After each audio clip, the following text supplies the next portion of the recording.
As I mentioned in the last video, you almost never feel pain in the front of the neck, which is why some of the mischief that they cause or can cause is often misdiagnosed or not even thought of because you don't feel the pain here. Now we're going to find where those muscles are and what to do about them. So first, the Sternocleidomastoid, SCM for short, and as I mentioned, that does not cause numbness in the arm. It does cause other things that I mentioned in the last video, but a few other things that they can cause that I didn't mention would be double vision, blurred vision, pain around the eye sockets, nausea, car sickness, seasickness, and sometimes it could be mistaken for migraines. But anyway, how to find this? So it's a turning muscle, and it turns your neck in the opposite direction that it is.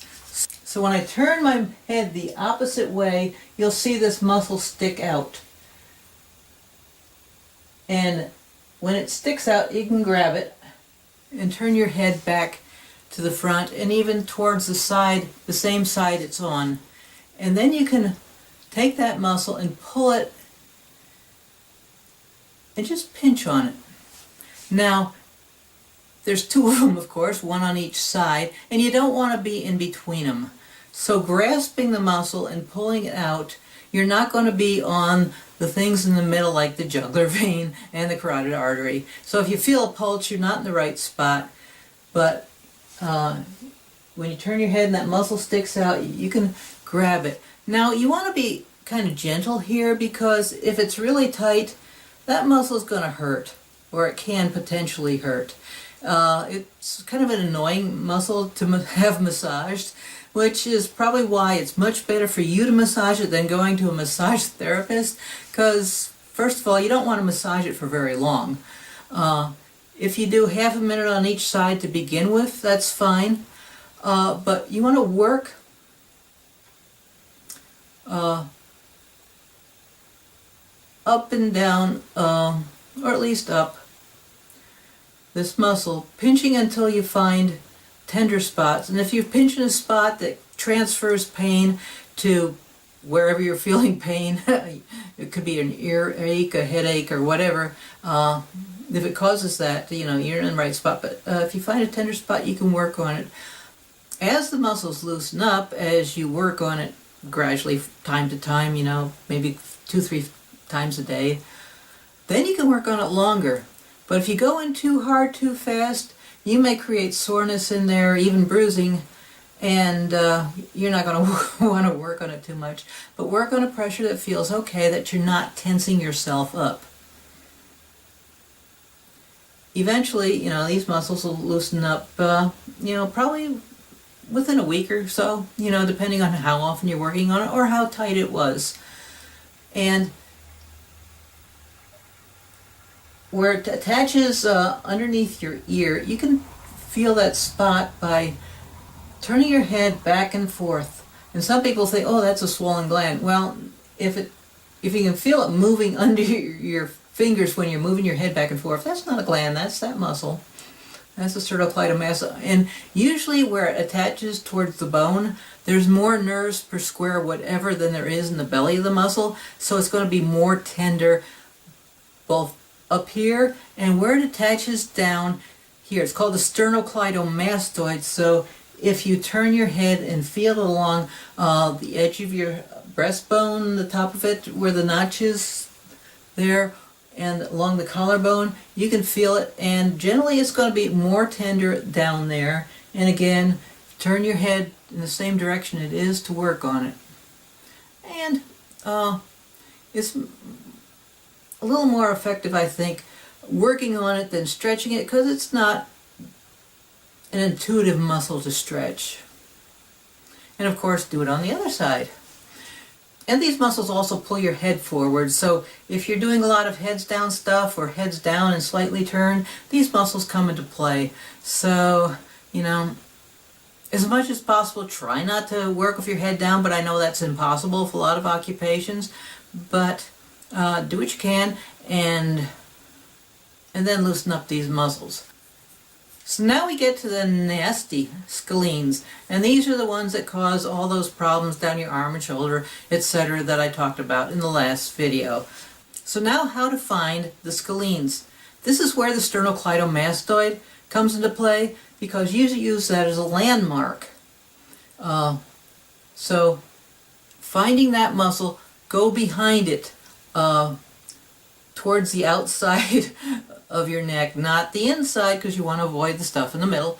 But as long as you're staying on the outside, you're okay. And then push in towards your vertebrae. And you can pull in with your hand, you can push in with your thumb. As long as you're staying behind that sternocleidomastoid, not grabbing your neck from the front, you know, you're fine. And you're not looking for lumps. You're looking for tender spots, because there are some lymph nodes in the front of the neck, and lymph nodes don't have nerves, so they're not going to be painful or tender when you push on them. So if you find a lump that's not tender, you know, just don't work on it. Just look for tender spots. And there are also nerves that go through there, so if you hit something that feels like, oh, that feels like a nerve, well, you know, it probably is. Muscles are full of nerves, but you've got some bigger nerves that go down there. There's 3 sections of the muscles, so if you get between them, you might hit a nerve, and it'll feel like you hit a nerve, so just stay off that. But if you're behind the sternocleidomastoid and pushing towards the neck, and you can go as far as the side of the neck vertebrae there, you're fine. You can also go along the collarbone and find them. And if you got fingernails, it's good to work over top a shirt. Same thing on the other side.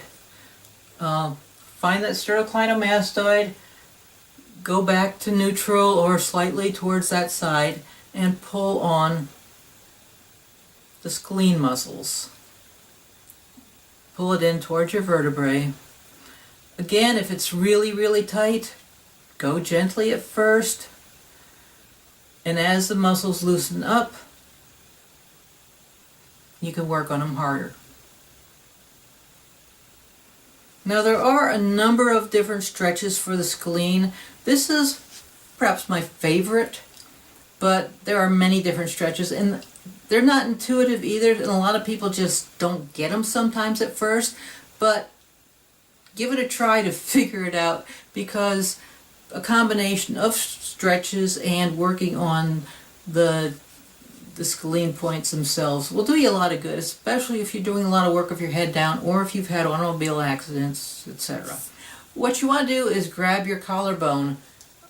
If it's your right collarbone, use your left hand. If it's your left collarbone, use your right hand. And just grip that collarbone. Now, if you've got long fingernails, you want to wear a shirt, and if it's really long fingernails, a heavier shirt. So it's because you want to pad so you're not digging your fingernails in, obviously. So, because there's 3 different scalene muscles usually, some people have 4, you want to have 3 different stretches. And the first one, you want to look down towards your armpit in the same direction your hand is, and then pull back away from your hand. And you should feel the stretch right in there. And it's not just pulling back, it's pulling away from your hand with your neck. So get your head down, you're pulling away from your hand, so it's kind of back. The next one is have your head straight and pull so you're feeling the stretch against your hand. Pull back. And the third one is the opposite armpit, and you're pulling back against this hand, stretching it. So nose towards the armpit and pull back away from your hand. I'll just do the other side. So doesn't matter where you start. So I'm looking at this armpit, pulling away from my hand, feeling it underneath my fingers, feeling the stretch underneath the fingers. Head centered, pulling the head away and back. Next one, armpit. You're pulling your head back away from your fingers. And in the stretching section, I've got some other stretches for the scalenes. I like this one, but there's others, and you can pick and choose something that might be better for you. There's another muscle that can cause almost as many problems as the scalenes, and it's a very overlooked muscle. In fact, it's not even mentioned in some of the anatomy books. But it's called the subclavias. It's underneath the collarbone, and it can cause problems in your shoulders, down your arms, into your hands. It can cause similar symptoms as carpal tunnel syndrome, and as I mentioned, shoulder problems, arm problems, whatever. And it's more problematic in people who have rounded shoulders. It can cause problems in people who have their arms forward a lot, like in driving cars or other machinery, or using the computer improperly by having your arms forward. And also people with large breasts, ladies with heavy breasts, pulling that down. The subclavian muscle is right underneath the collarbone. It goes from the edge of the breastbone to as far as you can go under the collarbone until it hits another bony spot. And you're not pushing on the bone itself, but trying to get underneath there. And you can move your shoulder around and find a spot. And when you find a spot that's tender or that produces pain, referred pain somewhere else, that's a spot to work on. And you're also working on the top of the pectoralis major muscle too, and that's okay. But this muscle, it goes pretty much underneath the collarbone. You want to be below the collarbone and then try and push underneath it a little bit, which you're not going to be able to go too far. But again, moving your shoulder around may help you find spots that are tender. And maybe 7 seconds on a spot, or you push in and out or back and forth. Trigger points, they push in and leave it out, push in, leave it out. As a massage therapist, I kind of like to go back and forth, so you can experiment. And if this muscle's a problem, like I said, it can be a nasty one. And it's a muscle that's pretty much overlooked as far as the cause of problems. Another thing that some people have is when they're sleeping on their side, they get numbness in their hands, but not when they sleep on their back. That could be caused by vertebrae in the neck, or it could be caused by the scalene muscles, because when you're on your side, oftentimes you're having that collarbone lift up kind of against your chin, and that collarbone raising up can pinch those nerves going down into your arm. So be aware of that as well. So as I mentioned in the last video, these are a major cause of the pinching of the nerves or the artery or the veins in the front of the chest, and they can cause all kinds of problems down your arm, down your shoulders, into your hands, into your wrist. So don't ignore these muscles. Even though this was a quick video, these are probably the most mischievous muscles in your body.